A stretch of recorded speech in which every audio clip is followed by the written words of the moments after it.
Ini saat saya mengambil keputusan paling berat dalam hidup saya.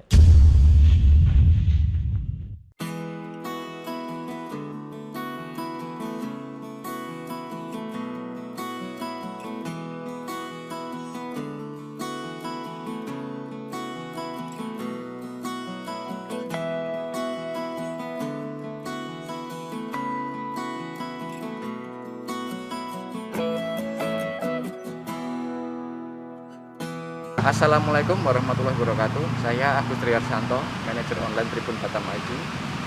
Kali ini saya sudah berada di kediaman Wakil Wali Kota Batam, Bapak Amsakar Ahmad. Kita akan ngobrol panjang lebar mengenai potensi mereka yang sudah divaksin 2 kali tetapi tetap kena COVID-19. Selain itu juga meledaknya lagi COVID-19 di Kota Batam. Ikuti terus perbincangan kita. Ayo, kita ke dalam. Amsakar Ahmad merupakan aparatur sipil negara yang memulai karirnya di tahun 2000 sebagai Kepala Subbagian Tata Usaha. Kemudian Amsakar menduduki posisi Kepala Dinas Perindustrian dan Perdagangan Kota Batam. Posisi ini membuat Amsakar banyak terlibat dengan urusan investasi, ketenagakerjaan, dan bisnis di Kota Batam. Tahun 2016 bersama Muhammad Rudi, Amsakar Ahmad terpilih dan menjabat sebagai Wakil Wali Kota Batam. Pria kelahiran Lingga ini menikah dengan Erlita Sari dan dikaruniai 3 anak yaitu Suci Handini, Aprilia Dwi Ningrum, dan Amelia Intan Cahyani. Amsakar Ahmad kembali mengemban sebagai Wakil Wali Kota Batam untuk periode kedua tahun 2001 sampai 2024. Baik, sekarang sudah berada di dalam kediaman Pak Amsakar. Assalamualaikum, Pak. Waalaikumsalam warahmatullahi wabarakatuh. Berada dalam situasi yang mendadak ya, Gus. Situasi mendadak, serangan mendadak. Serangan mendadak. Gimana Pak, sehat Bang? Sehat, alhamdulillah. Apa yang bisa membantu Iya, nih, Gus? kemarin katanya pernah masuk ke rumah sakit karena COVID. Iya. Memang kemarin pada 10 April 2021 hari Sabtu ya saya dan istri terpapar. Sama Ibu juga ya, Pak? Ya, berdua kami terpapar dan gejala itu sudah saya rasakan di hari Jumat. 1 hari sebelum hari Sabtu itu. Dari mana terasa gejala itu? Pertama dari penciuman. Ini udah nggak apa, parfum kok nggak ada bau. Yeah. Habis itu saya sedot minyak kayu putih itu, kok nggak ada bau. Itu mendadak aja, tiba-tiba aja atau sebelumnya ada sedikit demam. Oh, ya. Ini sebenarnya faktor kelelahan. Saya pas pulang dari kampung dari Lingga, demam 2 hari, tapi itu demam biasa, kecapean karena di Lingga teman-teman datang terus ke rumah sampai pagi itu paling-paling saya sekitar 1 jam lah setelah subuh itu baru sempat tidur. Kawan-kawan keluarga datang terus ke rumah kan. Yeah. Nah dari situ besoknya kami dah langsung pulang ke sini itu. Saya sempat ada musrenbang itu tidak bisa ikut karena suasananya demam. Tapi besoknya kembali masuk kantor dan mulai beraktivitas full. Hari Rabu itu ada 10 titik pembagian sembako. Yeah. Hari Kamis itu ada 8 titik kalau saya nggak salah pembagian sembako. Yeah. Dan hari Jumat itu ada beberapa titik. 2 titik, sebenarnya ada 6 titik kalau saya nggak salah, tapi saya cuma bisa 2 titik di Belakang Padang dan di Kasu. Dari Belakang Padang Kasu itulah masuk WA bahwa tes malam di hari Jumat itu saya positif. Nah, lantas jam 2 itu waktu dapat itu langsung gimana, Bang? Perasaannya dapat itu, waduh gimana ini atau gimana? Saya tidak risau dengan persoalan apa, hanya berarti beberapa agenda ini akan di hold. Satu, yang kedua bagus dapat informasi awal supaya kita mendapat perawatan yang cukup gitu kan. Nah, saya juga ingin sampaikan sebenarnya bagi masyarakat Batam ini kita harapkan ketika mulai bergejala jangan takut, segera periksa. Jadi padahal kadang-kadang ada yang takut juga nih, gejala ada yang mending takut. diem-diem Lawan gitu kan. dulu apa, rupanya makin hari makin berat. Lebih bagus dari awal langsung periksa supaya langkah medis yang akan dilakukan dokter itu menjadi jauh lebih baik jauh lebih tepat. Ini menurut Abang apa yang harus kita lakukan. Jadi itulah kronologisnya tentang terpaparnya saya. Ada bau kalau orang rumah didahului dengan demam. Tapi padahal Abang udah pernah divaksin 2 kali, itu, tapi ternyata masih bisa kena juga ternyata. Ya, vaksin itu saya orang yang pertama dilakukan vaksinasi di Batam bersama dengan jajaran Muspida. Saat itu Pak Wali tensinya sedang tinggi. Pak Wali tinggi. Nah, itu 15 Januari 2021. Kemudian pada tanggal 29 Januari 2021, 2 minggu setelah vaksin pertama kita divaksin kembali. Pakai Sinovac, dan saya memang sudah divaksin. Lantas mengapa bisa terpapar? Nah, ini kami cukup panjang juga berdiskusi dengan Dokter Didi dan Dokter Widya yang merawat kita spesialis paru di Rumah Sakit Olbros. Mereka mengatakan bahwa tingkat akurasi atau tingkat kemanjuran dari vaksin kita ini itu pada kisaran 60%. Artinya dalam 10 orang masih ada kemungkinan 4 orang yang bisa terpapar kembali. Nah, tapi menurut saya itu semua faktor. Pertama kelelahan kita, yang kedua volume kegiatan. Karena dalam suasana lelah ini kan virus gampang masuk. Nah, menurut saya atau pemikiran saya, kalaulah tidak karena saya pernah divaksin, mungkin kondisi saya jauh lebih berat, jauh lebih buruk berarti mungkin jauh lebih buruk karena mungkin sudah mengenali ya di dalamnya. Tapi karena sudah divaksin, sudah ada kekebalan, tubuh juga sudah kenal dengan bisa beradaptasi sedemikian rupa dan kelihatannya tidak ada persoalan. Kan istri saya jauh lebih berat karena istri saya di hari pertama vaksin pertama sebenarnya tidak sempat tiba-tiba terpapar. Nah, alhamdulillah. Jadi walaupun sudah divaksin, ya yang kasus ini menurut saya mengisyaratkan kepada kita semua, khususnya masyarakat Batam yang sudah mendapatkan vaksinasi, agar tetap mematuhi protokol kesehatan. Tidak bisa dimaknai bahwa sudah divaksin sudah steril dengan soal COVID-19. Aman gitu kan. Udah aman, tidak bisa. Udah nongkrong sana sini gitu. Nongkrong sana sini udah bebas, bukan seperti itu pemaknaannya. Justru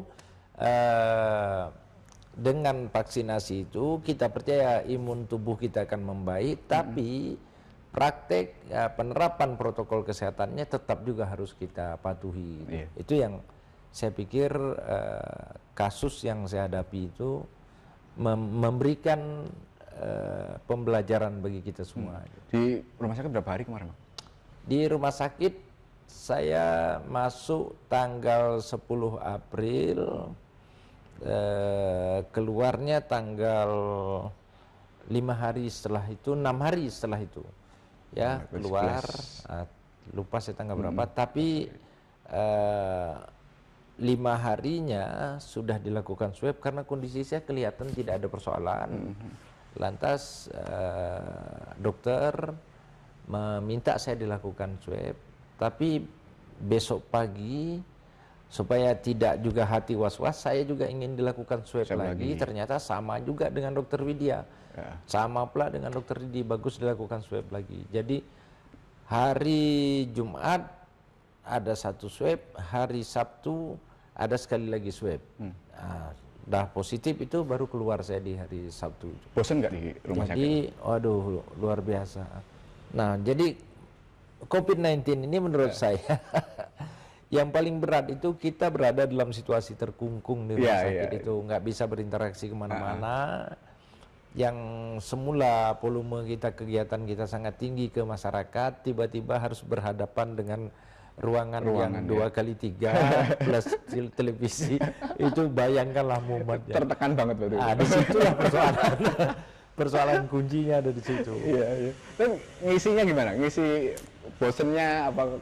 Ya, kami bercerita kan di satu ruangan, ada 2 tempat tidur, saya dengan jarak sedemikian rupa, ibu. Iya. Kami selalu bercerita berdua, ya sela-sela waktu nonton TV.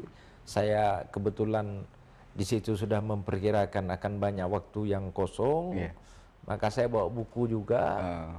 Bawa buku di sela-sela itu membaca dan mengamatilah perkembangan-perkembangan Batam di media online, di medsos, memantau seluruh perkembangan-perkembangan yang ada.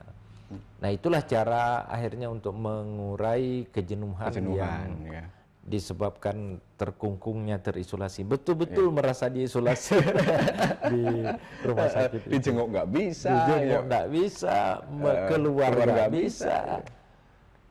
Yang paling waktu diisolasi itu Bapak, apa yang membuat selain itu nggak bisa ngerokok juga di situ? Itu rokok nggak boleh, dan tapi malah sehat Bang kayaknya. dalam kelas kecil saya itu ada rokok di situ. Iya.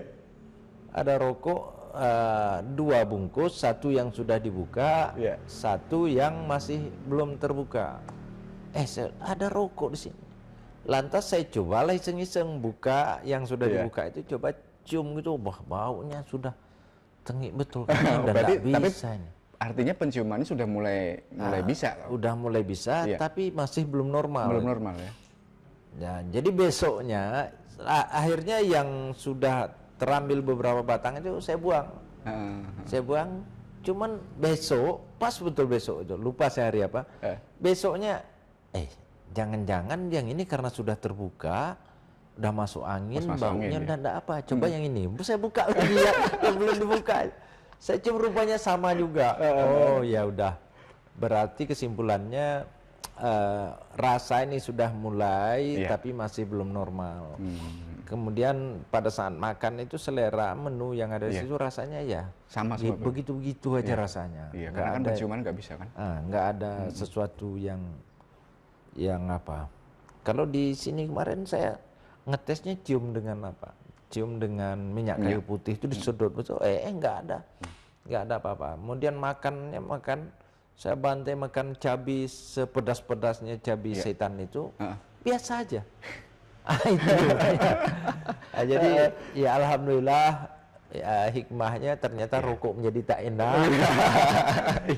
Iya, betul. Dan selera makan saya di situ walaupun rasa sepertinya hambar, tapi makan habis terus. Cuman istri yang sedikit, sangat sedikit masuk itu karena dia gampang muntah dan ada persoalan juga di lambung. Jadi kondisi lebih agak berat, lebih berat ibu ketimbang bapak. Gitu Gus. Iya. Kondisinya. Wah, berarti sekarang Bang Amsakar ini punya titel di belakang Bang. LC. Lulusan COVID. Ya, ketika ketemu dengan kawan-kawan kami mengatakan nih sama-sama alumni. Alumni yang sudah terpapar ya. Bercerita sama-sama alumni, tak boleh saling mendahului. Iya. Tapi memang di Pemko udah banyak juga ya Bang yang kemarin. Udah ada beberapa, ada yang kita dekat itu Pak Yuspa. Ya, Bang Yuspa. Kemudian ada Pak Eprius sudah mengalami juga. Siapa lagi ya? Ada beberapa, termasuk saya dan lupa saya, tapi ada satu pertemuan itu kita nih udah tak apa-apa lagi Pak Wakil, kita udah sealumni. Kawan-kawan ngomentari gitu. Tapi yang pasti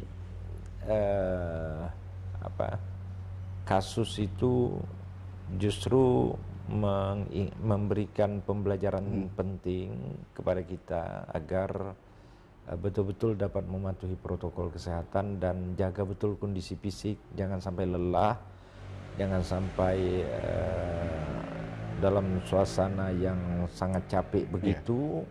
Nah, ini kelihatannya virusnya gampang masuk gampang apa. Pada sisi yang lain, saya juga mengambil pembelajaran bahwa beruntung saya sudah divaksin 2 kali itu, sehingga masih kekebalan tubuh itu cukup baik, dan melalui itu hanya 5 hari, hari ke-6 saya sudah boleh keluar kan. Karena 2 kali vaksin, 2 kali swab di hari Kamis dan Jumat ya kalau saya nggak salah, Kamis dan Jumat. Iya, saya keluarnya bukan hari Sabtu, Gus, hari Jumat. Hari Jumat. Kamis dan Jumat itu dilakukan 2 kali swab, positif, negatif hasilnya. Nah, inilah yang saya kalau ini akan terinformasikan di ruang publik, itulah barangkali pesan paling penting yang ingin saya sampaikan. Satu, tetap jaga protokol kesehatan. Tidak berarti yang sudah divaksin itu bebas, betul-betul bebas, kebal dari segalanya, enggak, karena akurasinya, karena kemanjurannya itu hanya 60%, masih ada 40% lagi resiko yang mungkin muncul itu. Atau sederhananya dari 10 orang yang divaksin, masih kemungkinan terdapat 4 orang yang bisa terpapar. Nah, itu hal yang paling krusial yang saya kira perlu saya informasikan pada seluruh masyarakat Indonesia ini, masyarakat Batam khususnya. Nah, mengenai Batam nih Bang, kita berbicara Batam. Batam sempat melandai, tapi kalau nggak salah sekitar tanggal 14 kemarin terjadi spike lonjakan sampai 90. Nah, bahkan kondisi sekarang sudah 8 kecamatan zona merah kemarin. Kira-kira ini kenapa nih Bang? Kemarin padahal kita sudah hampir declare menang lawan COVID sebenarnya. Iya.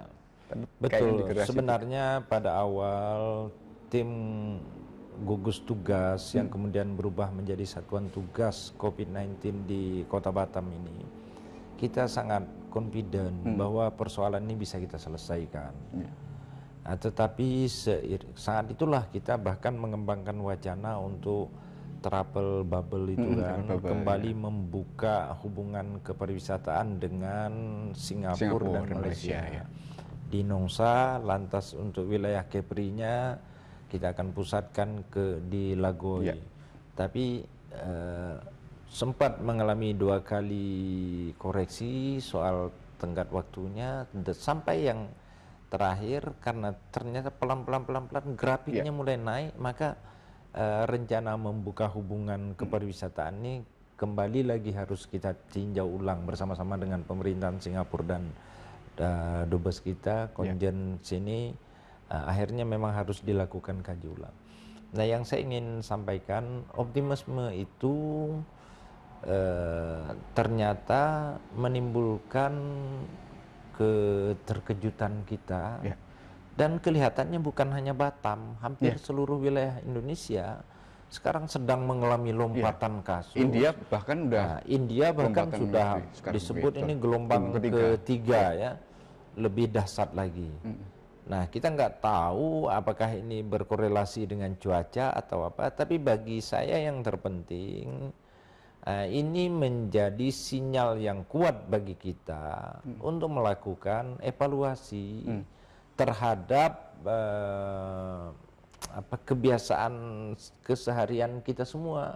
Mungkin hari ini sudah semakin longgar menerapkan protokol kesehatan, atau yang kedua sudah semakin terbuka aktivitas, sudah mulai interaksi dengan berbagai pihak, atau yang berikutnya akses pintu masuk kita dari dan ke Batam atau luar daerah juga sudah semakin sehingga yang tidak diikuti dengan kewaspadaan untuk mematuhi protokol kesehatan, inilah yang menurut saya menjadi penyebab kenaikan angka itu. Karena apa? Karena upaya untuk membangun kesadaran kolektif itu kan memang ikhtiar yang senantiasa harus dilakukan. Tidak bisa hari ini dilakukan, berikutnya kita stop lagi, hari ini lakukan, berikutnya kita stop lagi. Itulah kami berterima kasih rekan-rekan Forkopimda, Pak Kapolres, Pak Dandim, aktif itu PKBM, kemudian yang penyelenggaraan protokol kesehatan berbasis masyarakat itu, dan kemudian ada juga yang apa kampung tangguh, Ya, kampung tangguh sudah dari kepolisian. sudah semua upaya sebenarnya. Nah, tapi tiba-tiba juga COVID-19 ini dalam 1,5 bulan terakhir nih grafiknya cenderung naik dari yang semulanya sudah melandai dan apa. Sebelumnya masih ada 3 yang zona hijau, hari ini sudah tidak ada lagi hijau. Ya 3 hari ini kuning, 1 orange, dan 8 diantaranya semuanya sudah merah. Nah, yang wilayah hinterland, Bulang, Galang, dan Belakang Padang itu hampir tidak pernah kuning atau orange itu. Hijau kan dulu kan? Nah, hijau terus. Rupanya terakhir semalam saya di Belakang Padang ada 13 orang. Yang kondisi data semalam 13 orang. Nah, jadi kalau ditanya apa faktor penyebabnya, saya pikir yang paling pertama mungkin karena sudah sedemikian jenuhnya kita dengan soal COVID-19 itu, akhirnya betul-betul tidak merasa seperti new normal baru yang disebut oleh Bapak Presiden itu kita menerjemahkan betul-betul normal. Nah, itu yang pertama. Yang kedua, kewaspadaan kita semakin longgar. Terus yang ketiga, akses dari dan ke Batam semakin terbuka.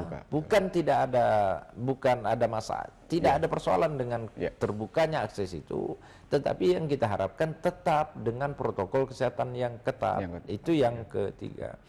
Nah, karena kondisi yang demikian itulah, maka kemudian FKPD Forkopimda kita rapat beberapa waktu yang lalu dan sudah memutuskan sejumlah hal untuk meminimalisir sebaran COVID-19 ini. Apa saja keputusan yang diambil saat itu? Yang pertama, buka bersama untuk kegiatan pemerintahan Kota Batam itu kita hold, tak ada lagi. Semula ada rencana kita untuk buka bersama. Yang kedua, open house di rumah wali kota maupun di rumah wakil wali kota itu sudah tidak kita close, itu tidak ada lagi.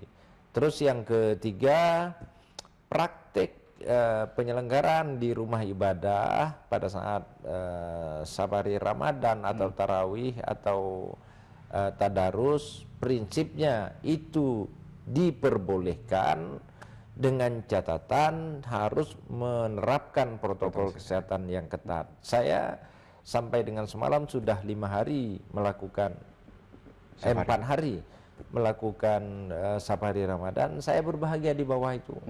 Alhamdulillah ada pengecekan suhu, SAP itu sudah dibuat tanda-tanda sedemikian rupa yang berjarak satu dengan lainnya. Terus semuanya pakai masker dan bahkan di beberapa musala itu antara MC dengan yang memberikan sambutan itu dibedakan mic-nya. Nah, ini ya paling tidak selama safari Ramadan ini saya mendapatkan kenyataan yang seperti itu. Artinya ada komitmen dari rumah ibadah, kan kita minta komitmen itu bahwa mereka semua sanggup mematuhi protokol kesehatan, dan komitmen itu kelihatannya alhamdulillah dipatuhi. Itu satu sisi. Pada sisi yang lain, jadi Mas Agus ini mengalir aja lah ya. Pada sisi yang lain, di momentum Ramadan inilah saya menyampaikan kepada para tokoh itu. Pak Wali juga sampaikan kepada para tokoh, rata-rata para tokoh itu. Pada saat sesi silaturahim kita itu rata-rata para tokoh yang hadir. Kita minta peran serta seluruh tokoh untuk betul-betul membangun kesadaran kolektif itu, karena kalau COVID-19 ini tidak selesai, masih cukup lama ekonomi Batamnya harus tumbuh. Dan yang tidak kalah pentingnya sebenarnya kejenuhan kita dengan situasi ini. Kita berhadapan dengan situasi ini sudah 1 tahunan lebih, dan kita tidak tahu kapan akan berakhirnya. Ini kan bisa mengundang kejenuhan pada satu sisi, pada sisi yang lain karena gerak ekonomi menjadi terbatas juga membuat semua rencana kita menjadi terkendala dan terganggu. Saya kira itu, Bu. Iya, kalau saya lihat beberapa restoran, bank gitu kan. Iya. Kemarin dari Satpol PP juga sempat razia-razia sekarang macam-macam. Iya. Kira-kira itu juga pengaruh ya, Mas? Langkahnya sebenarnya gimana? Masyarakat juga butuh ekonominya, sementara kesehatannya juga harus jalan gitu. Nanti di razia-razia gimana Pak? Kami nggak laku kalau di razia-razia. Jadi Ya itulah. Bagusnya gimana caranya? Prinsipnya kita berhadapan dengan dua situasi. Iya. Kan? Pada satu sisi kita ingin COVID-19 ini selesai, pada sisi yang lain kita ingin aktivitas ekonomi masyarakat tetap bisa berjalan sebagaimana biasanya. Nah, untuk mengkombinasikan dua hal itu, maka kita mengatakan tidak ada persoalan yang mau kuliner yang mau tetap malam buka-buka kafe, restorannya tidak ada persoalan, cuman patuhi protokol kesehatan. Nah, karena itu saya lupa menyampaikan rapat musbidah kemarin juga antara lain memutuskan akan melakukan inspeksi atau apa namanya sidak di berbagai tempat hiburan atau rumah makan atau kafe atau restoran dengan volume yang semakin naik. Kemarin 1 bulan 2 kali, sekarang kita naikkan menjadi 4 kali dan waktunya pagi, pokoknya waktunya siang dan malam. Ya, kalau kemarin concernnya lebih kepada kegiatan di malam hari, kalau sekarang siang dan malam. Dan semalam setelah pulang dari belakang Padang, saya singgah di Tiban Center. Saat itu tim kita juga sedang melakukan sidak, maka saya gunakan momentum itu menyampaikan kepada masyarakat dan para tamu, tolong patuhi protokol kesehatan. Nah, saya sampaikan kepada pemilik kafe, pengelola, kalau seandainya besok akan dilakukan razia yang sama di tempat ini, kita masih menemukan modelnya seperti ini, tim kita tidak segan-segan nanti akan mengangkut meja kursinya ke Mako Satpol PP kita. Nah, tapi kita tidak mengharapkan hal yang sejauh itu. Nah, oleh sebab itu semalam langsung kita praktekkan begini. Nah, ini kursi semula ada 4 di satu meja, itu ditarik 2. Ini berhadapan silang aja. Mereka ini. Yang semula 4 ditarik lagi 2, jadi 2 aja. Ya, yang semula 8 ditarik 4, jadi apa? Rata-rata kita minta dikurangi 50%. Nah, itu bukan mau mengurangi rezeki masyarakat, enggak. Nah, karena sejatinya semakin padat dan tidak beraturan tempat itu, sejatinya itu membuat masyarakat malah tidak mau hadir karena itu berisiko. Ya, bagi mereka yang lebih sadar, waduh ramai banget ini. Bagi kan, mereka yang peduli kan, dengan kesehatan, justru masuk ke kafe yang model begini ini yang mereka hindari gitu. Jadi tidak bisa kita mengatakan akan terganggu rezekinya. Oke, durasinya barangkali yang semula sampai jam 9 ditoleransilah sampai jam 10 atau sampai waktu tertentu. Ini kan soal teknis. Tapi intinya pada saat ramai duduk di situ, nah kita ingin dilakukan pengurangan sampai 50%. Semalam, nah saya berkeliling lah, berjalan di Tiban Center itu, menyampaikan pesan ke pemilik kafe pada satu sisi dan pengunjung pada sisi yang lain. Di dekat Martabak, saya tahu saya sebutkan itu padat sekali ya. Padat sekali warganya dan rata-rata kenal sama saya. Mereka menyampaikan, ya Pak Wawa, mohon maaf kami sudah terlanjur ordernya. Oke, malam hari ini kita toleransi. Tapi karena sudah hampir cepat selesaikan supaya kursi dan meja ini bisa kami kasih contoh dengan pengelola agar jatah baik. Dan pengelola langsung mengatakan kepada saya saat itu, ya Pak, pokoknya besok kami akan mulai terapkan betul itu. Nah, saya sampaikan sudah terlambat sebenarnya, tapi lebih baguslah daripada tidak sama sekali. Betul. Nah, itu apa? Ya, apalagi sekarang kan nanti terlagi momen Lebaran. Kemarin yang tahun kemarin sempat ada mungkin nggak disebut klaster Lebaran, cuman memang sempat ada lonjakan. Artinya potensi untuk naik lagi itu masih ada di waktu Lebaran, meskipun dari pemerintah nggak ada open house wali kota, waktu nggak ada, tapi kan masyarakat tetap masih bisa. Sebenarnya kejadian soal naik ini kan sudah saya sampaikan tadi, ini sekitar 1 bulan atau 1,5 bulan terakhir. Bukan karena persoalan katakanlah Ramadan semuanya enggak, tapi lebih kepada persoalan kita semakin hari semakin longgar. Perilaku kita Nah, berarti. perilaku kita semakin hari semakin longgar, lebih dikarenakan kita memahami suasana psikologis ranah batinnya masyarakat, jenuh dengan persoalan ini. Nah, akhirnya cuek aja, dan inilah yang kemudian terjadi. Itu satu. Dan yang kedua itu tadi yang saya sampaikan, akses pintu masuk ini kelihatan terbuka dan longgar. Longgar yang saya maksud bukan longgar di pos itu, setelah selesai itu sampai ke rumah masing-masing menganggap tidak ada persoalan.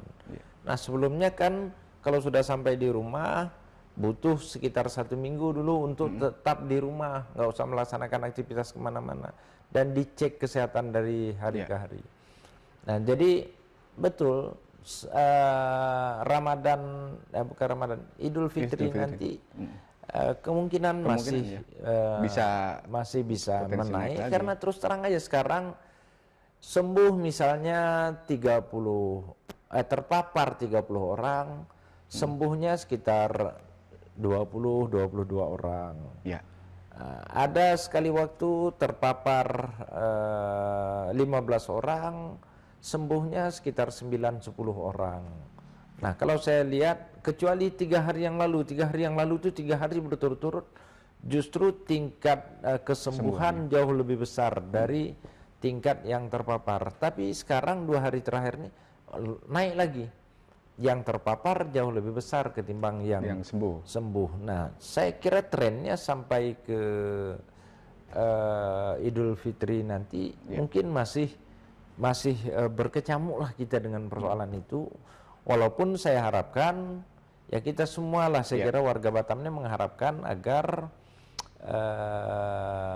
pada saat Idul Fitri nanti kondisi ini betul-betul setidaknya landai kembali. Ini yang kita harapkan. Ya, mudah-mudahanlah dengan komunikasi kita kepada tokoh untuk betul-betul mematuhi protokol kesehatan ini dapat dijadikan rujukan. Dan terus terang saja, sejak melakukan safari Ramadan itu saya bercerita tentang pengalaman pribadi saya. Saya sampaikan ke warga, jauh lebih baik mencegah daripada mengobati, jauh lebih bagus menghindari daripada kalau udah terpapar seperti saya ini. Saat itu saya merasa betul-betul dikungkung, dan ketika istri itu sudah mulai hitam bibirnya, itu badan gemetar terus, lantas harus disuntik dengan diimpus dengan gamma ras itu. Nah, itu udah saya sampaikan kepada yang hadir, ini saat saya mengambil keputusan paling berat dalam hidup saya. Waktu itu ya? Waktu istri saya pas hari pertama puasa itu, kami sudah 3 hari masuk di situ. Itu betul-betul sudah, waduh, saya sudah menduga macam-macam lah. Dan sedih betul rasanya, karena saya harus minta bantu ke siapa, enggak apa.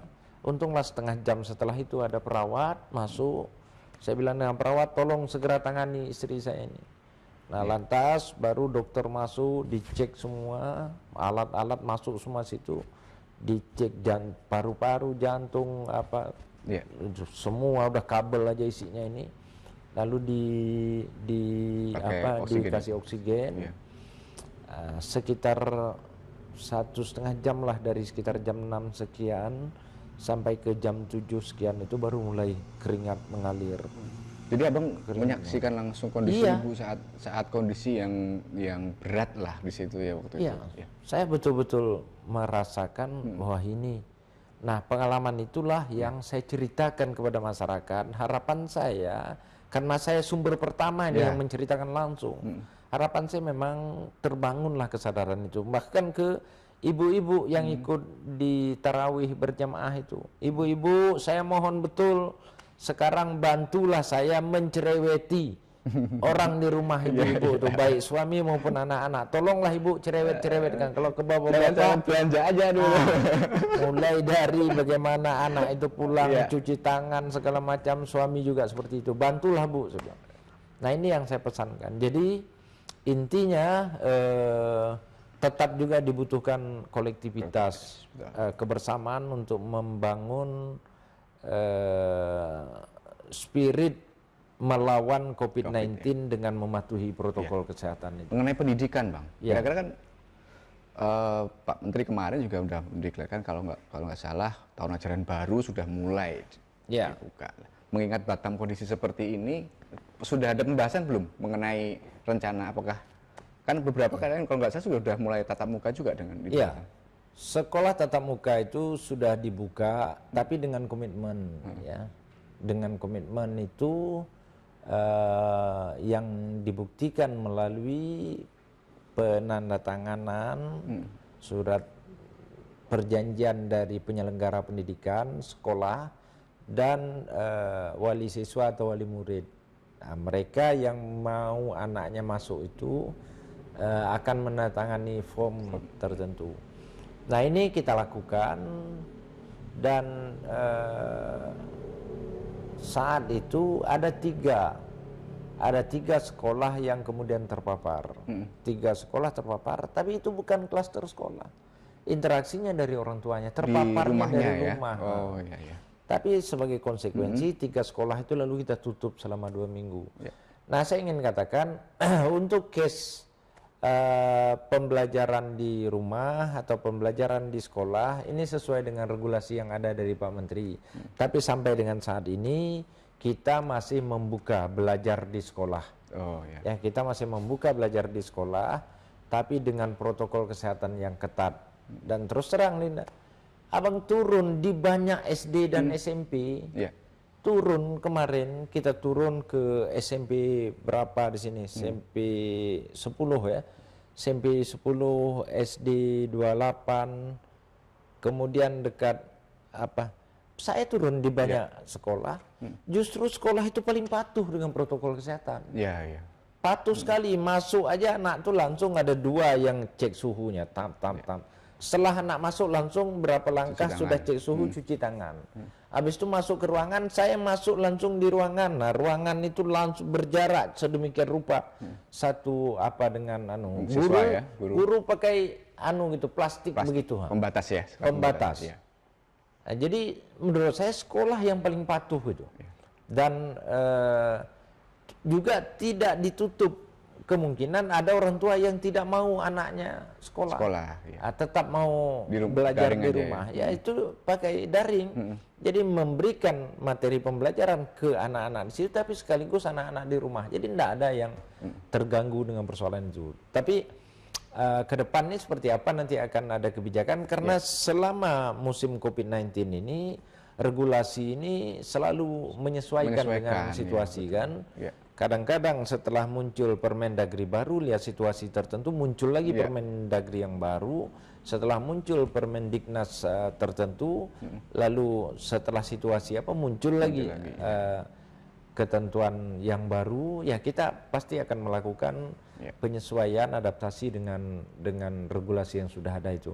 Tapi saya ingin katakan sekolah insya Allah menurut saya paling justru aman, karena baik murid maupun guru itu yang kekhawatiran satu-satunya karena ada yang melalui transport umum diantar itu kan, bukan soal karena kalau sudah naik transportasi tertentu itu kan kemungkinan bertukar orang yang dia angkut. Nah, itu tingkat resikonya jauh lebih besar. Itu aja. Yang lain, tapi sebagian besar kalau di sekolah orang tuanya yang ngantar atau kakaknya yang ngantar dan mereka yang jemput itu. Nah, tidak ada istilah keluar main, istirahat saat proses belajar itu pas. Setelah selesai langsung balik masuk shift yang kedua itu. Nah, itu sudah saya pantau secara langsung, insya Allah tidak ada persoalan dengan institusi pendidikan itu. Oke, closing statement Bang. Ya. Bahwa ternyata COVID itu masih ada. COVID itu masih ada. Kira-kira apa Bang closing statement Abang buat warga Batam khususnya? Ya, untuk seluruh warga Batam, saya ingin mengajak kita semua membangun kesadaran kolektif, dalam arti tanggung jawab untuk menyelesaikan persoalan COVID-19 ini tidak semata-mata ada di pundak pemerintah tapi juga perlu keterlibatan seluruh stakeholder di daerah, tentu saja termasuk di dalamnya yang paling penting dan strategis itu masyarakat Kota Batam sendiri.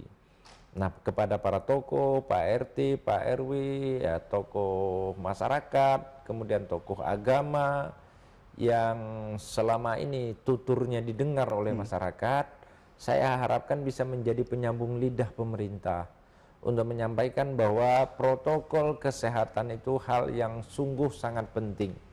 Ya, paling tidak dengan menerapkan protokol kesehatan, setidaknya 60-70% kita sudah mematikan sebaran virus, sebaran COVID-19 itu.